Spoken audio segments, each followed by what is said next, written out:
O Barça, inclusive, comprou um pouquinho de Bradesco, mas assim, gente, tão pouco que nem aparece no gráfico da pizza, sabe?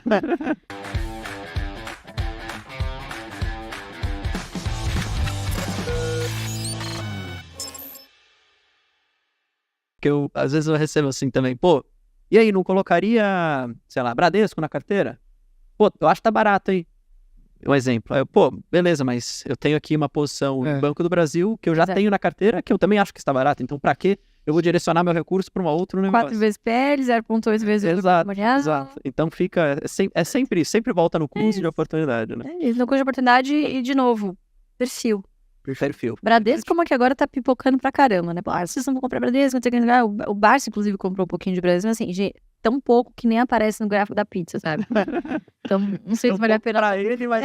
não, pra mim é uma grana, mas pra ele é tipo 0. Não, mas é importante falar, porque às vezes a pessoa escuta e pensa, estão comprando Bradesco? Não, tá apostando metade da posição. Não, é muito pouco pra testar. E é uma tese que eu particularmente, eu acho que tá barato, mas não me encanta. Eu concordo. Entendeu? Eu acho que tá barato porque tem um motivo pra estar barato. Não, e é um case bem complexo, né? Porque tá muito atrás. É bastante complexo. É um turnaround ali que, assim, é difícil. Turnaround é complexo, né? Por si só. Por definição, exato. Assim, é difícil você dar um cavalo de pau com um transatlântico, né? Você fazer essa virada do navio muito rápido, né? Então, não sei, eu sou muito conservadora. Eu prefiro ir muito mais nas coisas óbvias, que são obviamente baratas, né? Talvez o grande X da questão é que, talvez há 2, 3 anos atrás as coisas estivessem bizarramente baratas, hoje só estão baratas, né? Itaú, vocês nunca olharam? Vocês nunca tiveram uma visão de querer colocar na carteira? Porque a pergunta é nesse sentido.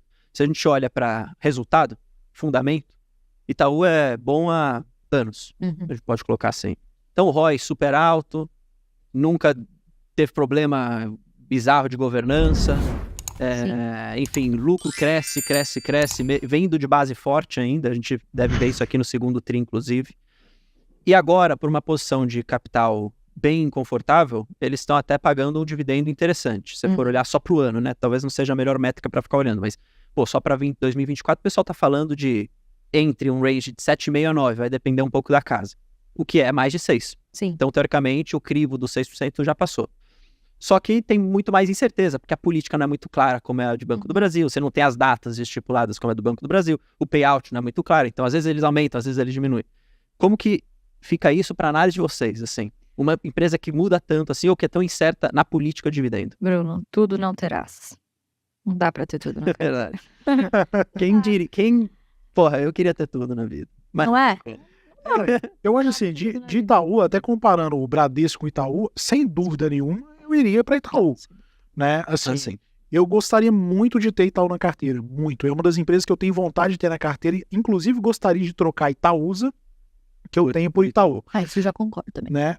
Porque assim, eu acho que Itaúsa tem... você trocaria? Não, eu trocaria porque eu acho que Itaúsa tem muita porcaria dentro da holding. Na verdade é essa. Mas a questão é o preço. A empresa de chinelinha, né? E como 90% do resultado da Itaúsa é Itaú, e eles têm como política lá, não escrito, mas sempre falam que vão distribuir 100% dos lucros que são do Itaú, acaba que compensa. Mas se você olhar hoje em dia, tá quase que pau a pau isso, né? Deve estar dando uns 6, 7% de yield. Mas quando você vai para Itaú, e eu te confesso que nos últimos meses eu até pensei em fazer essa troca, e quando eu vou para Itaú, eu caio justamente no que você falou, que é essa falta de uma definição clara de uma política, sabe, para o investidor. Porque parece muito que a distribuição de dividendos é conforme o vento sopra. Então, mas assim, claro, os caras são, na minha opinião, os mais competentes do Brasil na gestão. Mas para o investidor, essa falta de uma visão clara, fica difícil de você investir na empresa pensando em uma sociedade de longo prazo para receber os dividendos, né, dessa parceria. Por quê? Se você pegar o último day que eles fizeram, né, eles falaram claramente que devem aumentar, né, o payout justamente pelo excesso de capital. Eles não estão conseguindo emprestar grana. Não dá vazão, então tá sobrando. E eles acham que esse excesso de grana, como eles não têm aonde alocar, né, fica melhor no bolso do acionista. Ok. O problema é que daqui a pouco alguém fala, não, agora a gente Agora não precisa. Agora não precisa, agora a gente tem onde emprestar, então vamos emprestar. E aí o acionista não, sabe, não tem uma visão clara do que tá por vir. Se isso mudasse, eu acho que talvez seria um dos bancos aí onde teria o maior número de acionistas fácil, disparado. Então é esperar, ver se isso chega em algum momento. Eu não acho que o preço tá barato, mas também não acho que tá caro, absurdamente caro. Mas é uma empresa que, ao contrário do Bradesco, né, e chegou há uns 3, 4 anos atrás, que era preciso movimentar o transatlântico. Não, e fez aquisições excelentes, né? Fez aquisições, começou a mudar toda a infra para cloud. Você pega hoje a parte de atendimento do Itaú, de app, sabe, a experiência. Cara, O ninguém investimento em tecnologia massivo. tecnologia, sabe, o Ion agora deles, descontinuaram e tal corretor. Então, assim, os caras sabem exatamente o que eles têm que fazer, como vão fazer, como vão chegar lá, né? Mas eu acho que falta essa, sabe, apesar de ter esses eventos de day para tentar aproximar, né, as pessoas que estão investindo num banco centenário igual esse aí, o pessoal está procurando uma certa estabilidade, né? Sim. O pessoal mais conservador. Então, eu acho que é o único ponto que eu gostaria de ver mais claro para tomar uma posição Itaú. Acho que, de novo, quando a gente tá olhando o setor, principalmente bancos, é um negócio que, assim, os 4, agora não pode falar mais 4, né? Mas os 5 maiores que estão aí hoje não nasceram grandes assim, né? A gente teve um período bem turbulento de setor bancário na década de 90, início dos anos 2000, né? Um processo grande de consolidação de mercado. E a verdade é que fazer crédito no Brasil é uma coisa, é um bicho muito diferente, é um bicho muito particular e bem difícil, né? Então, não à toa, criaram, assim, enfim, o mercado caminhou para a criação dessa concentração que a gente tem hoje, né? Então, para bancos, eu gosto de olhar para esse Tier 1, primeiro, e é aqui que vai estar as minhas previdenciárias, é para esses caras que eu vou acompanhar com mais afinco, né? E você tem o Tier 2, 3 ali de bancos médios, enfim, bancos de nicho e tal, que ficam para segundo plano. Nesses 4, 5 grandes, tá? A gente sempre tem que entender também o perfil da carteira de crédito, né? Apesar de serem bancos grandes, cada um tem uma fortaleza, né, em termos de carteira de crédito. E é diferente, né? Completamente. É diferente, exato. Então, o Santander é muito mais varejão, né? Enfim, então, corre mais riscos, tende a ter uma oscilação maior de ROI, mas porrou uma época e bateu ali de frente com o Itaú. Banco do Brasil também a gente vê claramente uma vantagem competitiva gigantesca em agro, né? Então, tem a BB Seguradora. Puta, então, assim, quando você olha o perfil também de cliente, né, que é atendido ali, naturalmente a gente foi indo muito para Banco do Brasil por conta disso, né? E eu acho que também o fator, as externalidades que você tem, né, políticas principalmente, né, davam muito mais chances ao longo do ano de você fazer esses aportes, assim, com uma simetria muito grande, né? Porque o Itaú, pelo fato de ser uma empresa premium, AAA, né? super sólida, assim, você tem muito menos oscilações bruscas, né, do que você tem em Banco do Brasil, né? Então, lá atrás, qualquer boatinha caía, né? Verdade. Agora Agora deu uma estabilizada. deu uma estabilizada, pois é. É verdade. Então, acho que é muito também do momento que o investidor tá fazendo a carteira dele, né? Assim, é um papel que a gente compra há muitos anos. Muitos anos. Bom, baixo nem se fala, mas é um papel que a gente tem há muitos anos, né? E as coisas começaram a mudar meio que do ano passado pra cá, né? De ser visto como, um benchmark de Itaú, os caras fortes em agro, isso, aquilo, né? Um banco de 200... Coisas que a gente já sabe há muito tempo, mas que Veio a narrativa ganhou força agora. Né? Concordo. Pro investidor, assim, que começou agora, por exemplo, cara, eu vi o pessoal falando de ações, eu vou começar a investir em ações. Aí pensa que esse cara, viu lá os vídeos do AGF, por exemplo, e falou, cara, eu vou seguir uma estratégia de dividendos, vou pegar setores maduros, pegar um banco, uma elétrica para minha carteira, quiçá talvez até uma empresa ligada a commodities, se o cara quiser. E aí, qual que então seria a sua dica para esse cara nesse sentido? O que ele tem que prestar atenção seria em acompanhar as empresas que ele tem, portanto, seus resultados que ela vai divulgando, e estabelecer um preço limite para ele pagar, e aí, independente do cenário, ele vai comprando desde que a cotação esteja abaixo daquele preço, ou ele precisa ainda fazer alguma outra coisa? Porque por que eu faço essa pergunta? Pelo menos o que eu mais recebo do pessoal é muita euforia, assim. Então, meu Deus, saiu o dado de inflação e a bolsa caiu. E agora? Eu compro mais, eu espero um pouco porque amanhã pode cair um pouquinho mais. Isso o cara não controla. só que essa euforia existe. Então, como que você impede do cara ter essa euforia? Na visão de vocês. É mais psicológico, talvez, a jogada aqui, né? Eu diria que é mais de mentalidade, talvez. É um jogo mental, sem dúvida, em que todo o sistema, na verdade, trabalha contra você nesse sentido, né? E os pushes, as notícias que saem em tempo real, né? E muitas vezes, boa parte dessas informações são muito mais ruído, na verdade, do que o sinal de alguma coisa, né? Então, eu começaria literalmente do começo. Qual que é a minha dica para essas pessoas? Primeiro de tudo, você tem que ter a sua jornada na renda variável. Ela começa invariavelmente, na minha opinião, depois você complementa se você achar que precisa, começa tendo uma reserva de emergência, tá? Por que é isso?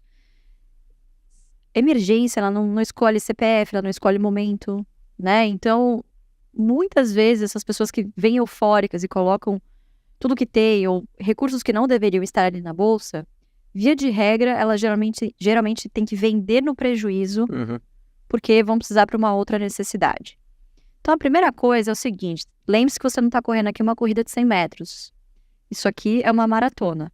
Então, o jogo da maratona é o jogo da sobrevivência, tá? Então, como é que você sobrevive o máximo de tempo possível? Esse é o grande X da questão, porque as pessoas se esquecem, quando elas estão fazendo um planejamento de longo prazo, que o papel, o Excel, o PowerPoint, o que quer que seja, né? O papel, ele aceita tudo. Mas quando você parte para a prática, né? Você percebe que ao longo do tempo a vida se sobrepõe e as suas prioridades vão mudando. E aquilo que você estipulou como meta, como objetivo, vai também se alterando, né? Então, eu acho que como regra número 1, para inclusive segurar essa ansiedade você só vai botar grana na bolsa que pertencer à bolsa. É a sua grana do longo prazo. Ponto final. Não interessa se tem alguém te falando que é a oportunidade do século. Essa pessoa ela tem 50% de chance de estar errada. Né? Então, coloque os recursos e faça isso virar um hábito, mês após mês. Eu detesto essa coisa do tipo, pega tudo que você tem e aí você já monta a sua carteira pronta e aí é wishful thinking, você fica rezando e agora é isso, agora é só deixar o barco correr. Não é isso, né? Então, assim, investir não é preto no branco. Investir envolve várias nuances ao longo do caminho, né? Então, eu acho que a primeira coisa é essa. Só coloque recursos na bolsa que, de fato, forem destinados à bolsa. Aí você vai falar, bom, mas é muito pouco. Ótimo. Você vai pegar esse pouco que você tem por mês, você vai abrir o home broker uma vez só, ou duas. Você vai comprar e você vai fechar. O resto do tempo você vai trabalhar, se divertir, sabe? Viver a vida e estudar. Então, você tem que saber que indo para um caminho de stock picking, selecionando as suas próprias ações, não é um jogo que você ganha, é um jogo contínuo. Você passou uma fase, você vai para a próxima, passou uma fase, você vai para a próxima, e isso não tem fim, é igual você ter uma vida saudável, né? Exato. Quando você vira a chave, amigo, ou você vira a chave, não tem voltar para os seus hábitos antigos, porque você volta com os seus problemas que você tinha de antigamente. É verdade. Então, uma vez que você escolheu essa trajetória de formar uma carteira, de olhar para o longo prazo, né, automaticamente você tem que ir criando essas barreiras psicológicas para você não se frustrar ao longo do caminho, né? Eu acho que isso é o mais importante para começar. Quando a gente olha os analistas falando, quando a gente olha, enfim, investidores no geral falando que a Bolsa Brasileira está muito barata. Então, e o pessoal traz múltiplos, né, traz projeções, a gente começa a entender e começa realmente a ver que de fato está muito amassado. As ações, as empresas, independente do setor, se a gente for olhar, alguns menos, alguns mais. E aí isso é muito também decorrente, acho que de um cenário macroeconômico global, eu diria, mas também muito prejudicado por um cenário micro Brasil político, eu diria também. E eu queria saber da visão de vocês, assim, como que vocês olham para esse cenário hoje? E se faz alguma diferença nesse sentido, se o cenário está caótico ou não está para a estratégia previdenciária? Como que vocês interpretam esse cenário e como vocês levam para aquele que eu chamo de viés da oportunidade, assim, de você encontrar os negócios? Boa, vamos lá. Bom, eu acho que a gente está falando que a Bolsa Brasileira está barata há pelo menos uns 2 anos. Sim. Né? Desde ali, Está sempre barata. Pelo menos o segundo semestre de 2021 ali, a gente está insistindo nessa narrativa. Né? E eu acho que, de fato, continua muito barato. O que acontece com a grande maioria dos investidores é que, se a gente olhar um histórico recente, né, boa parte deles foram ejetados da renda fixa e foram meio que obrigados a aprender a tomar risco. Ou seja, eles foram levados a investir na Bolsa de Valores por um custo de oportunidade que você tinha ali, claro, de não correr risco no momento, né? Colocar o dinheiro na renda fixa, ela estava rendendo muito pouco. Então, acho que esse é um primeiro parêntese, né? As pessoas, muitas vezes, elas se frustram com os resultados que elas obtêm na Bolsa, né? Porque a grande maioria não é investidor de longo prazo por convicção. É um investidor de longo prazo por conveniência. Ele não tem o resultado que ele esperava obter em 6 meses, em 1 ano, em 2 anos.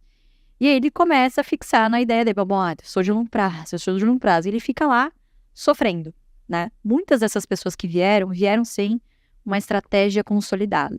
Não sabiam quais eram os objetivos, muitas vezes seguindo diversas, né, dicas de investimento, ou teses, ou estratégias diferenciadas, né? E você acaba tirando para tudo quanto é lado e perdendo a referência do que eu tô fazendo aqui. Isso aqui não é para mim, tira tudo, volta para renda fixa. Tá? Então, o investidor, não é exclusividade do brasileiro, mas um investidor que está começando a aumentar o leque de produtos ali no portfólio dele, ele tende a fazer o bendito do market timing. Então, ele quer saber a hora que é para ele tirar tudo da renda fixa e botar na renda variável. A hora exata, né? A hora que é para ele tirar da renda variável e botar na renda fixa. E não é assim que funciona. Você tem que destinar os seus recursos de acordo com os seus objetivos. Então, se o seu objetivo é de curto, médio prazo, você sempre tem que ter alguma coisa em renda fixa. Independente do quanto esteja rendendo, porque é o que é aderente ao seu objetivo. E, na minha opinião, você sempre tem que ter alguma coisa voltada à renda variável e, claro, o que for aderente ao seu perfil, ações, fundos imobiliários, FIAs, o que quer que seja, né? Então, acho que essa é a primeira coisa. A expectativa que ele tem quando ele entra na bolsa e a realidade dos fatos de como as coisas realmente acontecem, né? Olhando para cenário, esse é o cenário que a gente gosta. Não é à toa que Warren Buffett fala sobre comprar ao som de canhões. Faz muito tempo que a gente não ouve o som dos violinos, né? E cada vez mais essa narrativa, ela vira muito rápido, né? Então, há 1 mês atrás, a gente tá gravando agora em julho, né? Meio de julho. Em junho, assim, parecia que tudo ia desabar. De fato, o Brasil ia virar uma Venezuela, tá vendo? Eu avisei, aquele otimismo do ano passado ele era infundado. Cara, passou nem 1 mês, sabe? As pessoas já estão voltando a ficar otimistas de novo. Então, as coisas que importavam na semana passada não importam. Perdem um pouco de sentido. Perdem a força pra narrativa, né? Exato. Então, onde eu quero chegar com isso? Quando eu vou olhar cenário, eu sempre tento ter um feeling do que é o sentimento geral.